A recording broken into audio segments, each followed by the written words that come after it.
About 2 minutes away from the end of the trading day, Katie Greifeld here with Scarlett Fu. She's in for Romaine Bostick. And here to help take us through the closing bell, it's a global simulcast. Carol Massar and Tim Stenovec, we welcome them in now. We bring together all of our various audiences to talk about, boy, what a comeback, Carol Massar. It looks like the S&P 500 is going to finish just a little bit higher, not what you would have thought maybe at 9:30, 10 o'clock this morning. Who are these people who, like, all of a sudden were buying in the last few minutes of trade? Long weekend, sign me up. I know. Look at it. You got the S&P just up about 7 points. Yeah, mind you, it's a little gain, but nonetheless very different from what we've seen throughout much of the day. And you've got the Nasdaq 100, Tim, a gain of just about 20 points. Okay, but what's interesting is what's happening in oil today. Thank you, Tim. Because you're still seeing oil higher. And typically, over the last few weeks, we haven't seen this pattern emerge where oil goes up and stocks go up.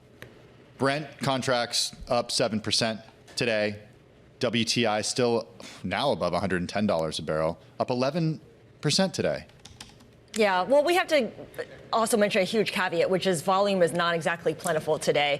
Down 16.5% for the S&P 500. It's lower as well on the whole. And, you know, it is long weekend, but we do have the bond market open for half the trading day tomorrow. We have a jobs report tomorrow. So there is an opportunity for people to at least change their positions within the bond market. Yeah, we'll have to see. You know, it is a good point, though, when it comes to volume, that, you know, maybe all those bears are already on vacation, already enjoying the long weekend. But in any case, you can hear the bells ring right now. People are clapping at the various exchanges. The S&P 500 higher by about 0.1%. That's just about where we're going to finish. A little bit more when you take a look at the Nasdaq, higher by 0.2%. The Dow just couldn't get there, but what can it do? Lower by about 0.1%. What's interesting to me is that it was the Russell 2000 that really outperformed today. Those small cap companies higher by about 0.7% as an index. I'm so glad you went there. I was actually looking at the weekly numbers since we know the equity market is closed tomorrow. Russell 2000 actually up about 0.7%. Is that right for the week overall? Hold on a second. Let me just pull this back again on my Bloomberg. And we're looking at a gain. That can't be right. Somewhere Romaine is watching and he has the answer. I know. Oh, wait. No, it's about 0.5 percentage point. And, you know, you're looking at the S&P and the Nasdaq. I know. Here I was like, oh, he'd be so proud of me. But the other major equity averages are down on the week. But you're right. The Russell, some outperformance today. And really for the week overall. I mean, for those people who say that this surge in oil prices is really a bigger problem for overseas markets than it is for the U.S. because the U.S. is a net oil exporter, one way you can express that is perhaps focusing on domestically oriented companies in the small cap space. All right, let's look at the IMAP. There's a lot of green on that screen. And we have real estate investment trust, and that's all because of SBA Communications rising. And that group is up 1.5%. Tech as a whole up about 0.75%, and consumer staples gaining about 2/3 of 1%. The biggest laggards are consumer discretionary, and that's really Tesla driving the automakers lower. Healthcare and industrials also finishing in the red. All right, Scarlett, you are queuing me up really well. I'm going to go back to SBA Communications. That is the #1 gainer in the S&P 500, a gain of just about 19% in today's session. The company, SBA, is exploring options, including a potential sale after receiving preliminary takeover interest. This is according to people familiar with the matter. Large infrastructure funds have been circling this company, and SBA is working with advisors to evaluate the interest. Any deal would be pretty large, considering the size of the company and its debt load, with SBA having an enterprise value of about $34 billion, including debt. So, again, easily some outperformance there. This one, I have to thank my partner, Tim, for bringing it to my attention, and that has to do with, thank you very much, Tim, Global Star, ticker is GSAT. I love space. You really do. When I can't find a good one, I'm like, Tim, what do you got? Outperformance up 13% after a Financial Times report that Amazon is in talks to acquire the satellite provider. The deal would bolster Amazon's efforts to build its own satellite operation, according to the Financial Times, citing unidentified people with knowledge of the discussions. Global Star, by the way, operates an older, higher orbit system of satellites and mostly focuses on connecting phones and other devices in areas of low coverage. So again, putting that one out there. there. And then one more, DoorDash. Dash is the ticker, of course. I think it's the second top gainer in the Nasdaq 100 today, up just about 4%. DoorDash and its drone partner Wing have doubled their flying food delivery in the Charlotte area, adding 2 new operations in Matthews and Indian Trail. Company's expansion will reach more than 60,000 households, signaling Charlotte is embracing futurist technology. And forgive me, I think this is an Axios report, so I just want to give credit where credit is due. Let me just look it up. Romaine would know the answer to that too. Darn it. Yeah, it's Axios. He would. Right. He'd be like, yeah, it is. You're right. He would know. He knows everything. Well, you said Scarlett set you up. She also set me up for the big decliner, and that would be Tesla, down 5.4% today. The company posted one of its worst sales quarters in years. It missed Wall Street's expectations. 358,023 vehicles in the first quarter. It's the second consecutive quarter that Tesla has fallen short of projections. Deliveries still managed to rise 6.3% from a year earlier. Competition from China outside of the U.S. and here in the U.S. facing challenges with an administration that doesn't see a future for electric vehicles the same way that it does for ICE, so remove some of those subsidies. Tesla down 5.4%. We got to talk private credit. Blue Owl shares fell by more than 1% today.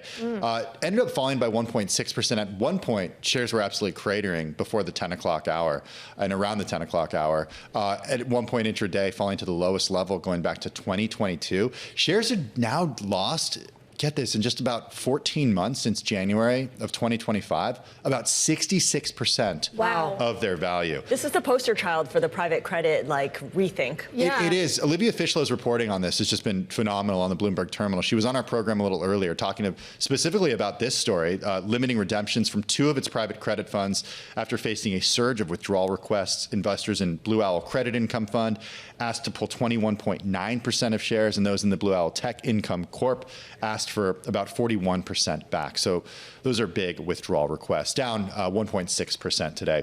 And finally, I just did the entire S&P 1500 airlines index because cheating? It encompasses all the airlines, down 1.9% today. United was down 3%, Delta down 1.2%, Southwest down 1.7%, American Airlines down 2.6%. Yeah. What's that? You could have used an ETF. And you should have. No. We're partial to ETFs. I do the whole index. I know you guys love your ETFs for ETF IQ on Mondays at noon, right? About it. Yeah, Mondays at noon. That's right. You got it right.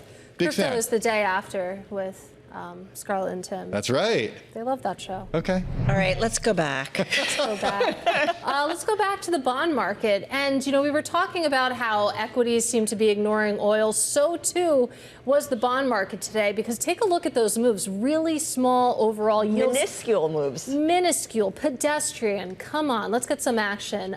You can see, though, that yields felt a little bit across the curve, down 1 to 2 basis points. As Scarlett pointed out, the bond market is open tomorrow with an early close. This is what IRNA Jersey assures me. The bond market is open for half a day. Okay. The stock market is closed. That almost never happens. We do have a jobs report tomorrow at 8:30 a.m. Yeah, and we will have a surveillance special. I love jobs reports that are released on days where, the equity markets aren't open and it's a bank holiday, because it's just vibes, You're just sitting there looking at the numbers, or maybe you guys aren't, but that's what I like to do. The surveillance crew will be looking at the numbers and vibing. They will. What will you guys Sounds like you have be big doing? plans, Katie, for it's gonna be the holiday crazy. weekend. Well, we'll check it out. I will check it out. Will you 8:30 and then get an idea of the markets and then kind of move on? Yeah. Moving on? But you have the rest of the weekend for something to happen and change the tone as well. That's true. Or you could be thinking about Kit Kat bars, because there's a great story that caught our attention. We actually tried to do it yesterday and ran out of time. But over the weekend, Nestle confirming that thieves had swiped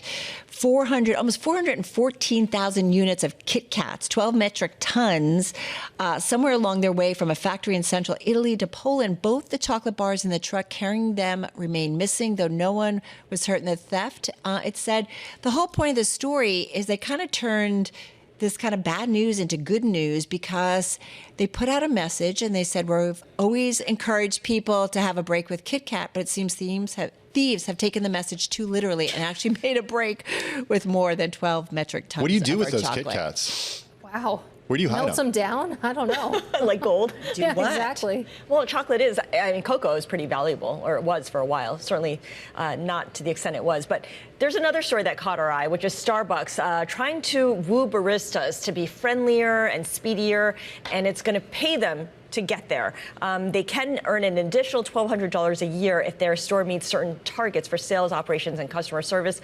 Part of that, I guess, the opening stages of that was when the new CEO had them all make sure that they were really friendly and wrote custom messages for people on their cups. And at least at the Hoboken Starbucks in Midtown, they do write a message on every single cup, which I do appreciate. I will say I was at a Starbucks near the office yesterday at about 9 a.m. It was an absolute madhouse. I actually went back into the app to increase the tip because, boy, I mean, it was just like a coffee factory in there. Did you get a message on your cup?